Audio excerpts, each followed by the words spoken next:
The Camera One crew visited the Lyons Community Park for the 3rd annual fiddle contest. On September 29th, we returned to cover the 4th annual Antique Auto Show, and what was the first thing to meet our eyes? A bunch of leftover fiddlers.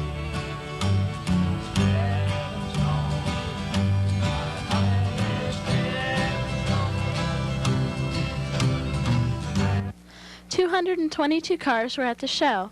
The cars were put in classes by years and voted on by the people who attended the show. Trophies were given to the top 3 winners in each class." This is a copy of an official ballot.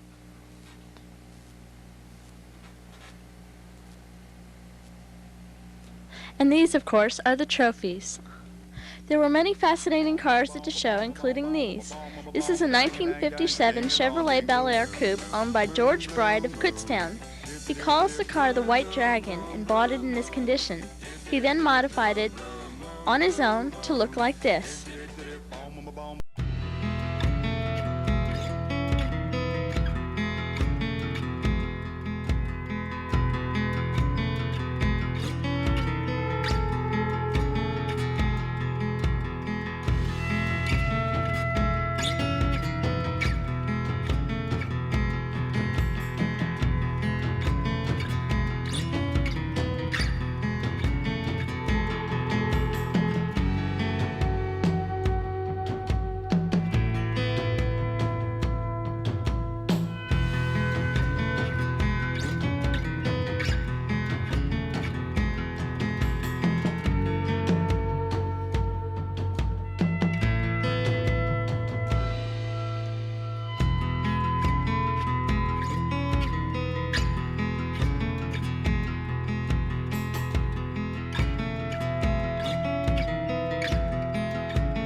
A 1913 Model T Ford Runabout owned by J. Schlossberg.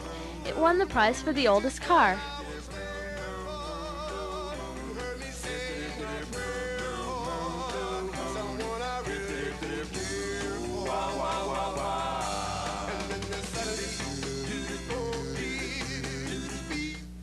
The day was dedicated to Tommy Hinnerschitz, a dirt track racer from the 50s. Well, I had the car. I had the chassis built by Hiram Hilligus in Allentown, 1953, and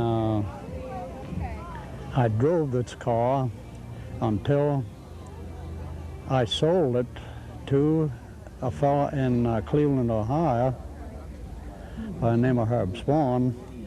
See, mostly the half-mile sprint cars. And I came painted all over the country, although mostly in the east here, anywhere from upper New York to Florida, and anywhere in between there. It's an Offenhauser engine, which Offenhauser isn't built anymore. They discontinued the operation of making the engines. And well, you take like the rear end That is Hallebrand. It was built by Hallebrand. I won 103 main events. That would have been in the American Automobile Association when they were sanctioning the races yet.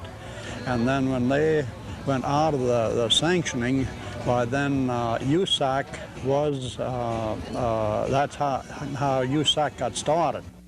Now here's a look at some great old cars. Maybe you'll even see one that you had as your first car.